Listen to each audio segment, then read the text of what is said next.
Hello students, last time we have discussed lesson number 5, the Mauryan Empire, little bit about Alexander. Then to reconstruct the history of Mauryan Empire, its literary sources as well as archaeological sources we have done. Now today we are going to start with the rulers of this empire. First, the Chandragupta Maurya, who was the founder of this empire.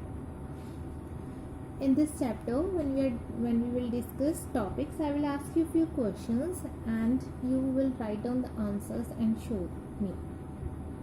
Okay, as I told you, Chandragupta Maurya, he was the founder of Mauryan Empire, and the time period of Chandragupta Maurya is from 324 BC to 300 BC. Let us start with. Magad was being ruled by the Nandas at this time. So when Chandragupta Maurya, he was not the emperor of India. During that time period, Magad was ruled by Nandas, and it was the time period of last Nanda king Dhananand.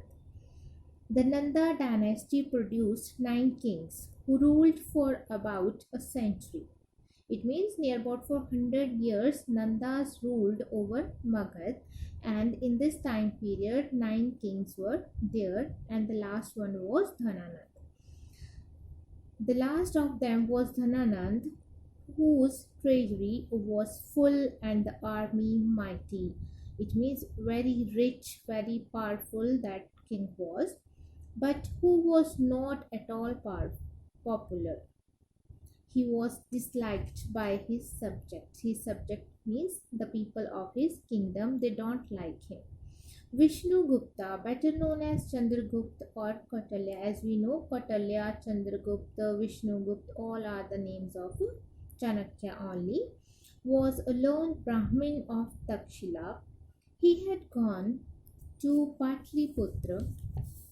This is little bit history before the advent of Mauryan Empire. So in that time period, Magad was ruled by Nandas.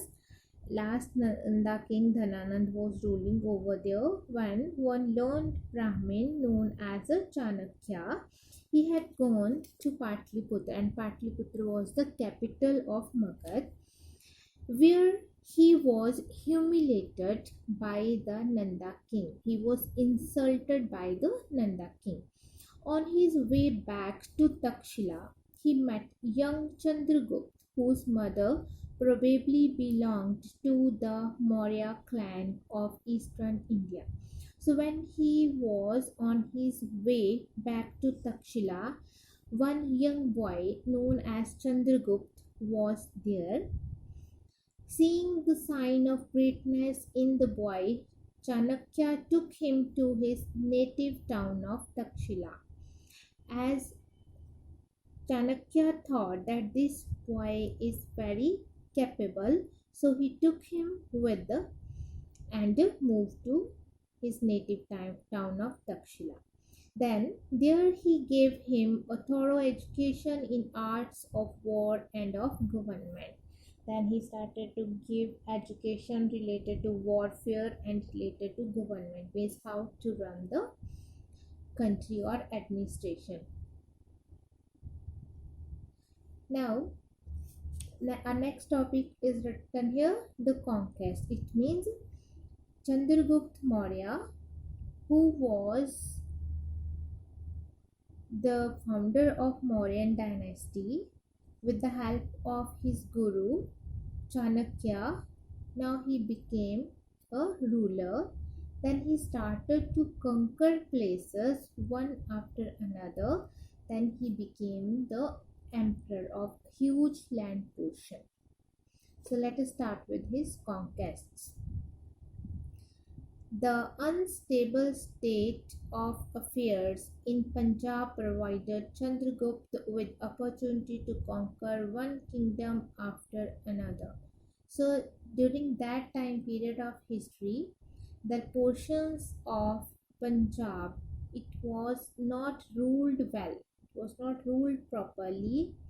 Kind of unstable state of affair was there, means rulers were not capable, so they were not ruling over this area properly. So this was a great opportunity for Chandragupta Maurya to conquer one after another kingdom in this area. So he soon made himself the master of West Punjab and Sindh. Master of West Punjab and Sindh means he conquered this land portion.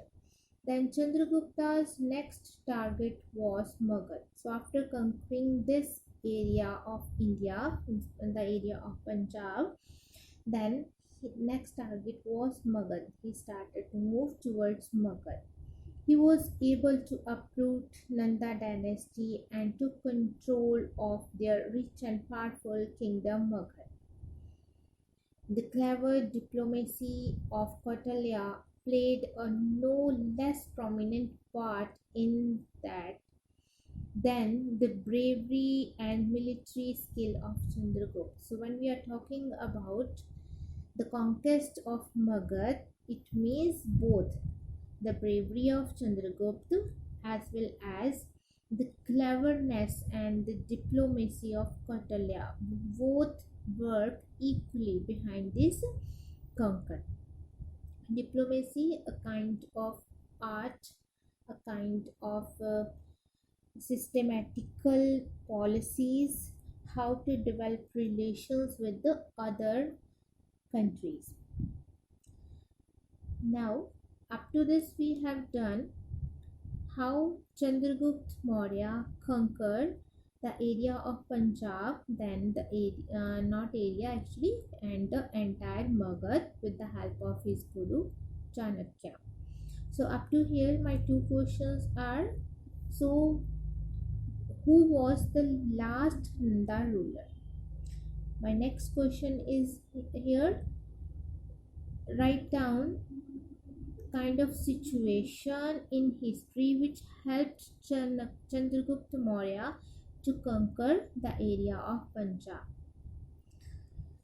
Okay, next is the invasion of Seleucus Nikita. Chandragupta expanded the territories of his empire. The territories west of the Indus, here we are talking about west of the Indus river. So invasion of Seleucus Nikita, the area of west of Indus. So that was ruled by Greek king Seleucus. So during that time period, this area was ruled by Greek king Seleucus. So who was this Seleucus? When Alexander came in India and he conquered few parts, and while moving back, he appointed Seleucus as the governor of that particular area which was conquered by him in India. So now he was the ruler of that western territories of the Indus river.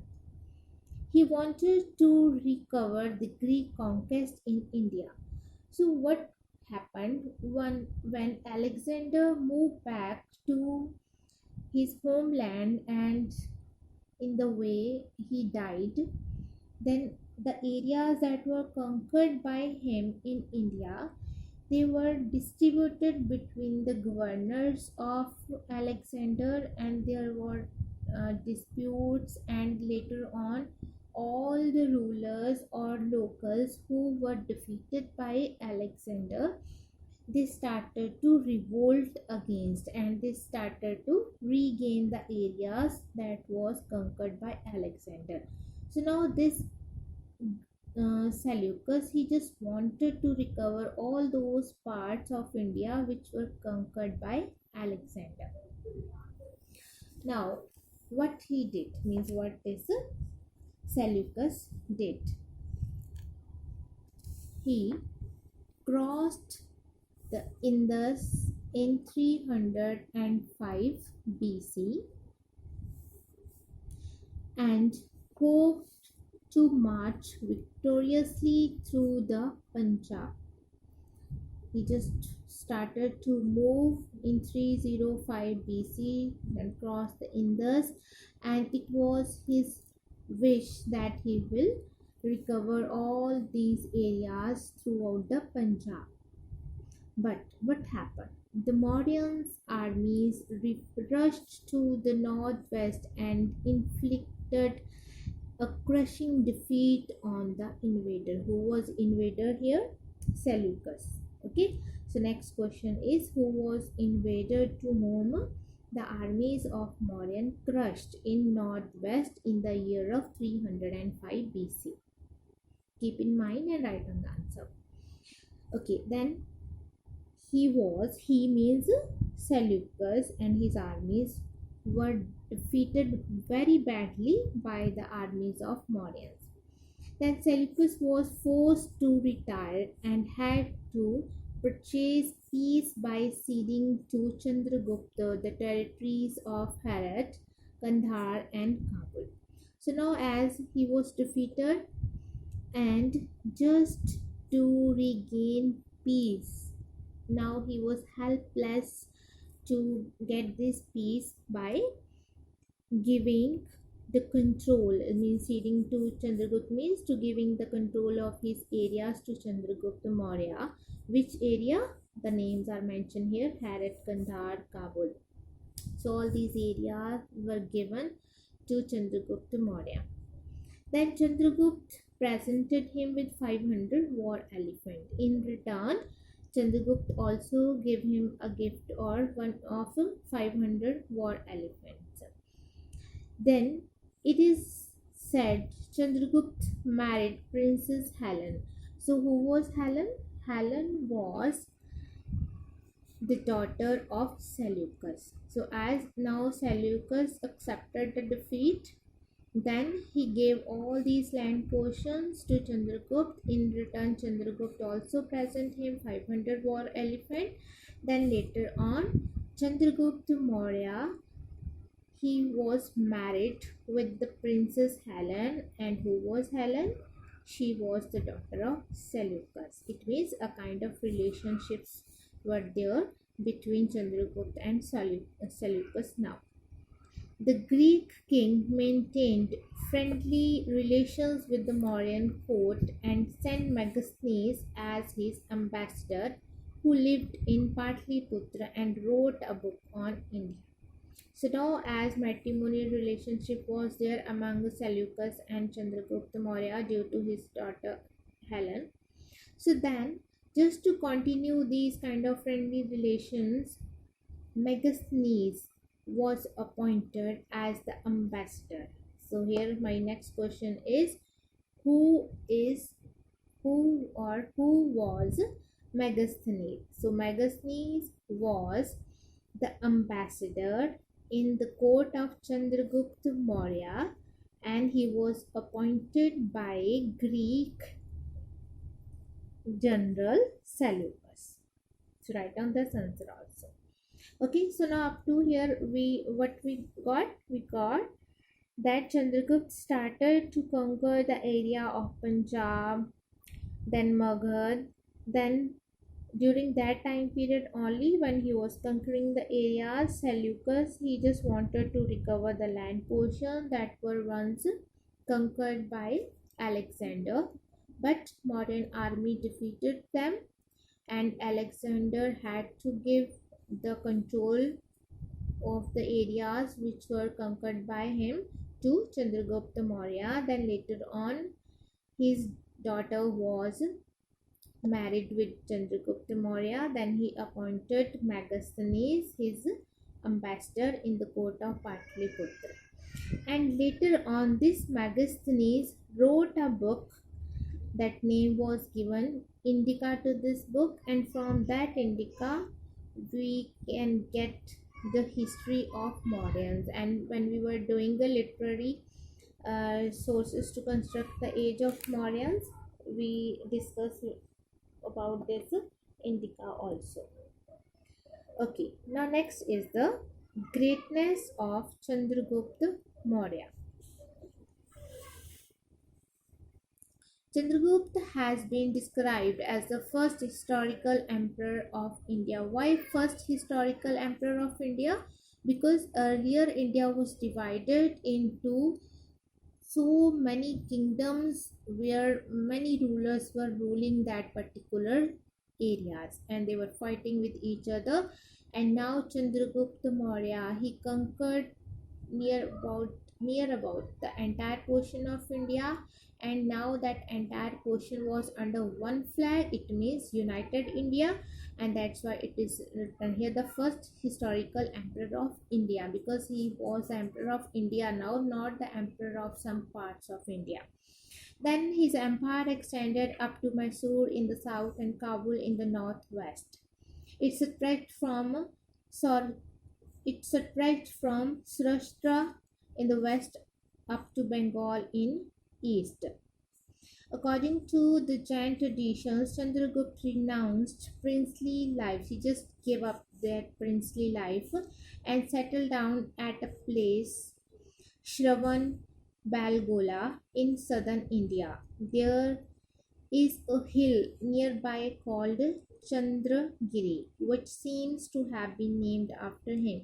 Means it is called that after conquering the land portions, after conquering the nearby entire India, Chandragupta Maurya just gave up everything. He just renounced that princely life and settled down in the hilly area, and name of a hill, that is Chandragiri. It is known and it is believed that this name is given to this means hill by the name of or after the name of Chandragupta, as he spent his life's last years there.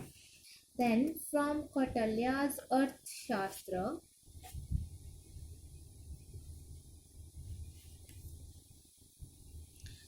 we gain a lot of knowledge about Mauryan administration and life of the people. So this Mauryan administration and life is very important topic of our chapter, and we will discuss after King Ashoka. So let us start with the King Ashoka. After Chandragupta Maurya, this was the second greatest ruler of India. His time period is 273 BC to 232 BC. Ashoka was the third and the most enlightened ruler of the Mauryan dynasty. So first was Chandragupta Maurya, second was Bindusara, and third was Ashoka. And after Chandragupta Maurya, he was the ablest, the enlightened king of India. No one is here to compare with Ashoka. He reigned in the 3rd century BC, but says B.G. Gokhale, he lives with us today in the wheel on our national flag and the loins on our state seal. Such is his influence on history. From these quotes, we can say that Ashoka really great ruler of India. That's why we adopted the wheel in our national flag and the lions from Ashoka's only. Then as a young prince, means when Ashoka was a young boy, young prince he was, Ashoka had the charge of Ujjain as its viceroy. So he was appointed as the viceroy of Ujjain. When revolt took place in Takshila during the reign of King Bindusara, Ashoka was sent there to crush it. So there one revolt was there, and Ashoka was sent to crush that revolt, and he was successful in that. He was one of several sons and was selected as Yuvraj. So later on he was selected as Yuvraj. Yuvraj means a crown prince. It means after one ruler, next ruler or next Rajan or next king will be that crown prince only. So on account of his ability for the imperial throne, so just he proved his ability by crushing that kind of revolts. He was declared as the Yuvraj. Then is the Kalinga War, and this Kalinga War was the turning point in the life of Ashoka. So we will start with this topic in our next video. Thank you.